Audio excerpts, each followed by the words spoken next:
Today marks the 60th anniversary of the March on Washington and Reverend Dr. Martin Luther King Jr.'s I Have a Dream speech.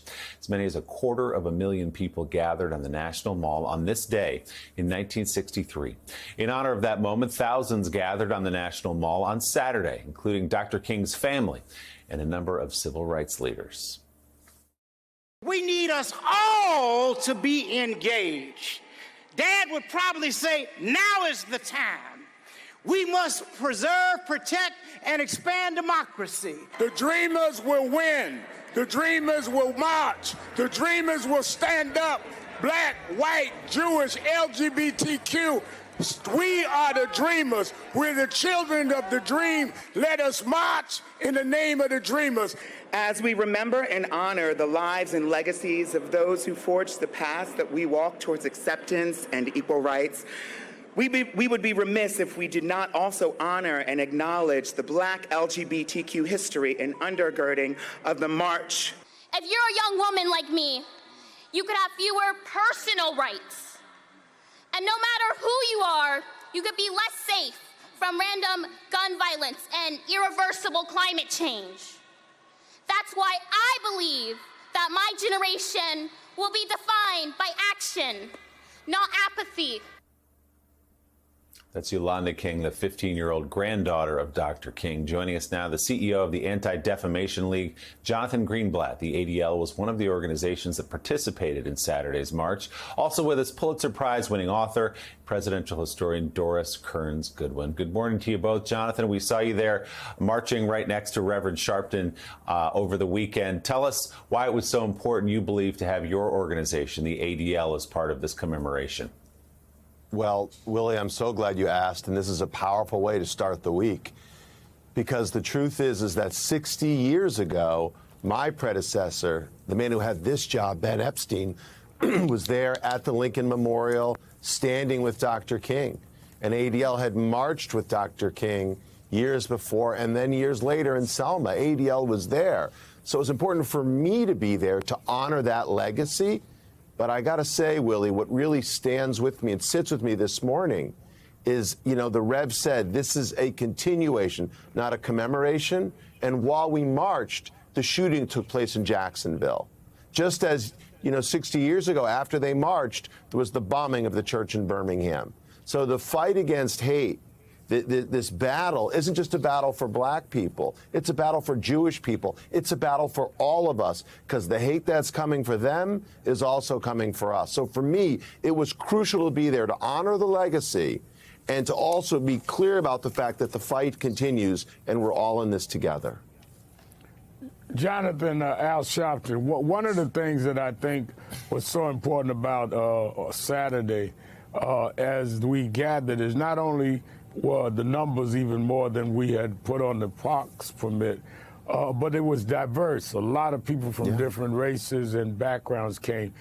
And as you said, we look at the fact that we're looking at Jacksonville that was happening while we marched and some of the concerns we had. You and I and the National Urban League, Mark Morial and LULAC and others had convened a hate crime summit a year ago at the White House with President Biden and Vice President Harris. Here we are a year later, and hate explodes in Jacksonville while we're marching. You and I are part of the organizers meeting with the King family and President Biden today. Is it not time to move toward real hard legislation that would disarm the haters?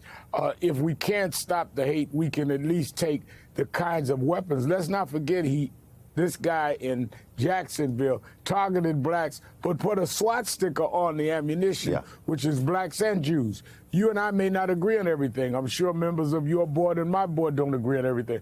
But we're targeted, and we're not doing anything about disarming those that would target us. Look, you're making a really important point. African Americans, anti-black hate crimes are the largest number of hate crimes in the country, according to the FBI. Black people are the most targeted on a volume basis. And on a per capita basis, Jews are the most targeted minority. So our two communities, as I said at the Lincoln Memorial, our fates are intertwined. They are really indivisible. And we need action because, Rev, we should keep in mind that what happened in Jacksonville, to be honest, it wasn't a surprise.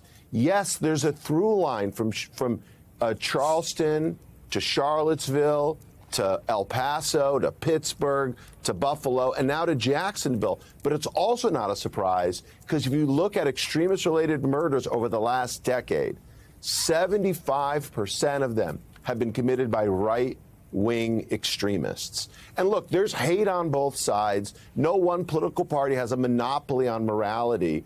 But the problem of violent extremism and white supremacy, you know, Rev, they're coming for you and they're coming for me.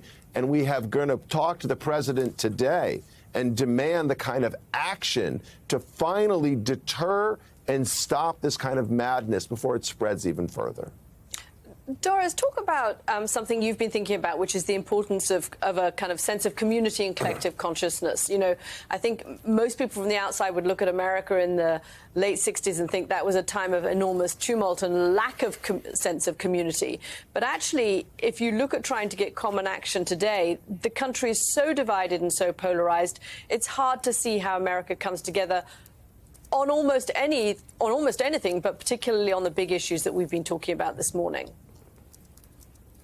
Yeah, I mean, I think what's shattered more than anything between the march and today is that sense of a common consciousness that can be fired up. And once it's fired up, change happens. People say, this isn't the world we want to live in. We want something different. That's what I felt. I mean, I was there 60 years ago, 20 years old. I was in between my junior and senior years in college. It was the most cherished moment of my memory. And it's not just nostalgia because I was 20 years old.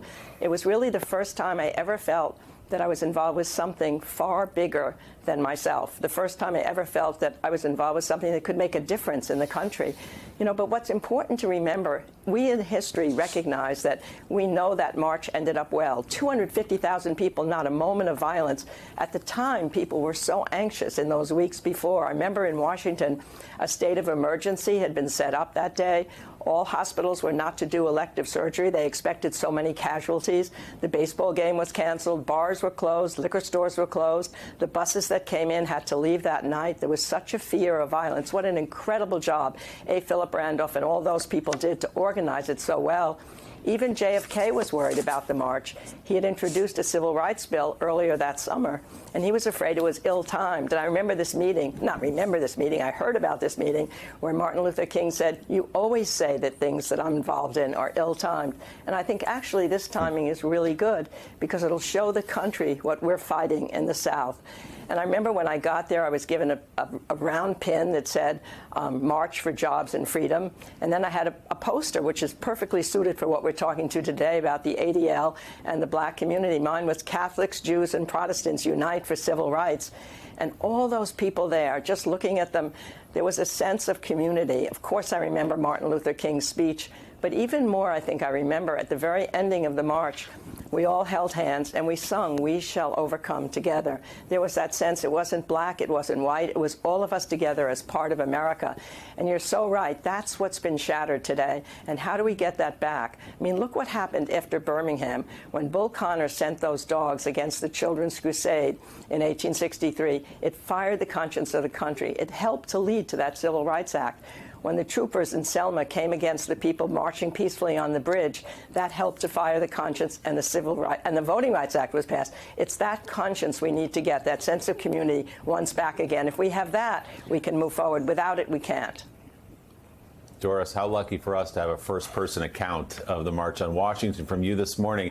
And if you can, just for our viewers, everyone, of course, knows that the I Have a Dream speech was a watershed moment in this country, but just put into context where we were as a country at that point in August of 1963. As Rev pointed to in our last hour, it was just about 2.5 weeks later, the Birmingham bombing that killed 4 young girls, 14 and 11-year-old girls, at the church there at the 16th Street Baptist Church. And of course, less than a year later, the Civil Rights Act was signed. There was so much in the air in this moment when Dr. King stepped up to that microphone. Yeah, I mean, I think what was so important is that for many years already, black people in the South, and with their white compatriots too, had been sitting in, they'd been marching, they'd been demonstrating in one state after another. And what the march meant was that all of these people came together as a national thing. One of the important things that King said, not only I have a dream, but he talked about at the end, let freedom ring. And then he went through all the parts of America, let freedom ring. He was really stitching together the whole country that was now recognizing that civil rights was a problem, not just for black people, but for all of us to be a better country as a result of that. It was a very tumultuous decade, just as you say, but there was a sense that hate could be met by conscience, and that's the critical thing that happened. It was met time and again, and unless we do that again, the hate's out there. It was out there. You saw that. You're right. In the four poor kids at the Baptist church, right after it, just as we saw in Jacksonville, right in the middle of this march. But I think, as the Rev has said, and all of us have been saying this morning, there's only one measure of hate that we can bring to it, and that's to fight, to keep demonstrating, to march, and to make sure that we take away the reasons that these people are able to exercise their hate upon us. That march. It was an extraordinary decade. I'm glad I grew up then. It was a time. It was a turbulent time, but it was a sense in which you felt that private lives were connected to public policy, and it's that feeling again. I hope the younger generation can know what it was like. I'm glad to have been young in the 1960s.